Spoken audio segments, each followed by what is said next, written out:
সবাইকে আজকের আয়োজনে অনেক অনেক স্বাগত।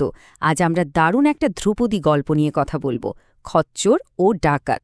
শুনতে খুব সাধারণ একটা রূপকথা মনে হলেও এর ভেতরে মানব চরিত্র, অহংকার আর বিনয়ের যে অসাধারণ একটা দর্শন লুকিয়ে আছে সেটা সত্যি অবাক করার মতো।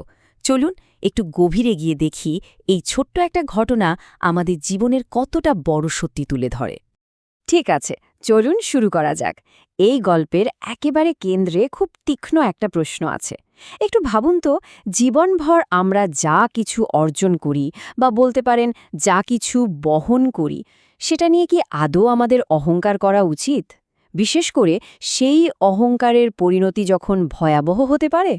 এই প্রশ্নটা মাথায় রেখেই কিন্তু আমরা আজকের পুরো বিশ্লেষণটা এগিয়ে নিয়ে যাব।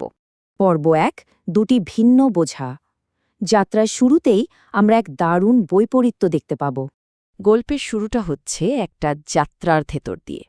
দুটো খচ্চর একই রাস্তা দিয়ে হেঁটে যাচ্ছে ঠিকই, কিন্তু তাদের পিঠের বোঝাগুলোই যেন তাদের ভাগ্য ঠিক করে দিচ্ছে। প্রথম খচ্চরটার পিঠে আছে থোকা থোকা সোনা বা ধনসম্পদ, আর তার হাঁটার ধরনটা কেমন, একদম বুক ফুলিয়ে মাথা উঁচু করে ভীষণ গর্বিত একটা ভঙ্গি। সে যেন খুব ভালো করেই জানে যে সে কতটা দামি জিনিস বইছে। অন্যদিকে দ্বিতীয় খচ্চরটার অবস্থা একটু আলাদা। তার পিঠে আছে শস্যের ভীষণ ভারী একটা বস্তা। সে কিন্তু খুব শান্তভাবে, ধীরে সুস্থে, একদম সাধারণ পদক্ষেপে প্রথম খচ্চরটার পেছন পেছন হাঁটছে। এখানে মূল গল্পে একটা চমৎকার বর্ণনা আছে, অহংকারের টুংটাং শব্দ। ওই যে সোনাবহনকারী খচ্চরটা, তার গলায় বেশ কিছু সুমধুর ঘণ্টা বাঁধা ছিল। যখন সে ওই অহংকারের চোটে মাথা ওপর নিচ করে হাঁটছিল, তখন ওই ঘণ্টাগুলো থেকে টুংটাং করে একটা মিষ্টি শব্দ তৈরি হচ্ছিল। কিন্তু আসল ট্র্যাজেডিটা কোথায় একবার ভেবে দেখুন। এই আত্মগরিমা দেখানোটা আর এই শব্দটা যে তাকে কতটা বিপদে ফেলছে, সেই সম্পর্কে বেচারার বিন্দুমাত্র ধারণাই ছিল না। সে একদমই বুঝতে পারছিল না যে এই অহংকারের শব্দটাই তাকে আসলে বিপদের একটা চলমান টার্গেটে পরিণত করছে। পর্ব ২, অতর্কিত হামলা। আর ঠিক এখানেই গল্পের মোড় হঠাৎ করে ঘুরে যায়। শান্ত ধীর লয়ে চলা এই যাত্রা কিন্তু বেশিক্ষণ স্থায়ী হল না। আর এই ঘটনাটা দারুণভাবে তুলে ধরে যে কিভাবে মুহূর্তের মধ্যে সবকিছু এলোমেলো হয়ে যেতে পারে। ডাকাতরা আগে থেকেই একটা জায়গায় ঘাপটি মেরে বসেছিল। হঠাৎ করেই একেবারে বাজ পড়ার মতো তারা খচ্চর আর পুরো গাড়িবহরের উপর ঝাঁপিয়ে পড়ে। এরপর শুরু হয় মালিকদের সাথে তাদের প্রচণ্ড এক ধস্তাধস্তি, একেবারে যাকে বলে চরম বিশৃঙ্খলা। আর এই ডামাডোলের শেষ পর্যায়ে গিয়ে ডাকাতরা সরাসরি ওই সোনা আর ধনসম্পদগুলো ছিনিয়ে নেয়। পর্ব ৩, অহংকারের মূল্য। এই ভয়ঙ্কর হামলার পর চারপাশটা যখন শান্ত হল, তখন যে দৃশ্যটা সামনে এলো সেটা বেশ মর্মান্তিক। ওই গর্বিত খচ্চরটার পরিণতিটা কিন্তু খুব করুণ হল। ডাকাতদের অতর্কিত এই হামলায় বিশেষ করে একটা তলোয়ারের আঘাতে সে ভীষণভাবে আহত হয়।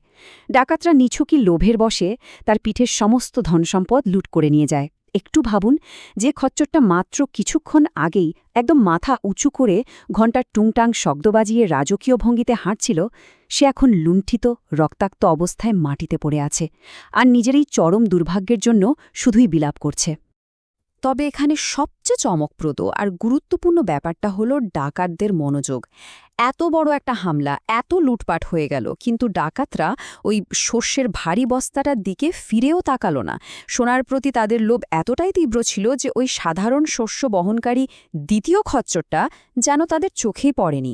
লোভের কারণে এই যে পুরোপুরি উপেক্ষা করা হলো, এটাই কিন্তু শেষমেশ একটা সম্পূর্ণ ভিন্ন পরিণতি জন্ম দিল।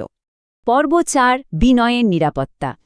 চলুন সামনের দিকে এগিয়ে যাই এবং দেখি কিভাবে এই ঘটনাগুলোর একটা সুন্দর সমাপ্তি ঘটে। আমি বরং খুশি যে আমাকে এত তুচ্ছ ভাবা হয়েছে, কারণ আমার কিছুই হারায়নি আর আমি কোনো আঘাতও পাইনি। এই কথাগুলো কার ছিল ভেবে দেখুন। ওই বেঁচে যাওয়া শস্য বহনকারী খচ্চরটার। আহত সঙ্গীর কান্নায় যখন চারপাশের পরিবেশ একদম ভারী হয়ে আছে, ঠিক তখন সে এই কথাটা বলে। আর এটাই হচ্ছে এই গল্পের সবচেয়ে গভীর নৈতিক বার্তা। তার এই কথার মধ্যে বিশাল একটা স্বস্তি যেমন আছে, তেমনি আছে জীবনের খুব বড় একটা সত্যি। আমাদের সমাজে তুচ্ছ বা গুরুত্বহীন হয়ে থাকাটা যে অনেক সময় আশীর্বাদ হয়ে আসতে পারে, এই উক্তিটি সেটাই চোখে আঙুল দিয়ে দেখিয়ে দেয়। পুরো ঘটনাটা থেকে কিন্তু আমরা বিনয়ের খুব পরিষ্কার একটা ধারণা পাই। দেখুন, বিনয় মানে কিন্তু নিজেকে ছোট করে দেখা বা হীনমন্যতায় ভোগা নয়, বরং নিজের গুরুত্ব সম্পর্কে একটা পরিমিত এবং শান্ত দৃষ্টিভঙ্গি রাখা। ঠিক যেমনটা আমরা ওই দ্বিতীয় খচ্চরটার মাঝে দেখলাম। তার কোনো ঘণ্টার শব্দ ছিল না, কোনো আত্মগরিমা দেখানোর তাগিদ ছিল না। আর তার এই সাদামাটা শান্ত স্বভাবটাই কিন্তু ওই ভয়ঙ্কর ডাকাতদের সামনে একটা অভেদ্য অদৃশ্য ঢাল হিসেবে কাজ করেছে, যে কারণে সে একেবারে অক্ষত অবস্থায় সেখান থেকে বেঁচে ফিরতে পেরেছে। আজকের এই বিশ্লেষণটা শেষ করার আগে একদম শুরুতে যে প্রশ্নটা করেছিলাম সেটা নিয়ে একটু অন্যভাবে ভাবতে চাই। এই গল্পটা কিন্তু শুধু দুটো খচ্চরের না, এটা আসলে আমাদেরই মানব প্রকৃতির একটা আয়না। এই আধুনিক যুগে আমরা সবাই প্রতিনিয়ত নিজেদের গুরুত্ব জাহির করার জন্য ব্যস্ত হয়ে আছি। তো এই প্রেক্ষাপটে একবার ভেবে দেখার বিষয়, আমাদের এই আধুনিক জীবনে আমরা নিজেরা এমন কি অদৃশ্য ঘণ্টা এবং সোনা বহন করে চলেছি, যা আমাদের অজান্তেই আমাদেরকে বিপদের লক্ষ্যবস্তুতে পরিণত করছে। আমাদের এই অহংকার আর আত্মগরিমা কি আজও আমাদের সেই প্রথম খচ্চরটার মতোই কোনো এক অদৃশ্য বিপদের দিকে টেনে নিয়ে যাচ্ছে না? এই চিন্তার খোরাকটায় দিয়ে আজকের আয়োজন এখানেই শেষ করছি। আশা করি আজকের এই বিশ্লেষণ থেকে আমরা সবাই নতুন কিছু নিয়ে ফিরতে পারব।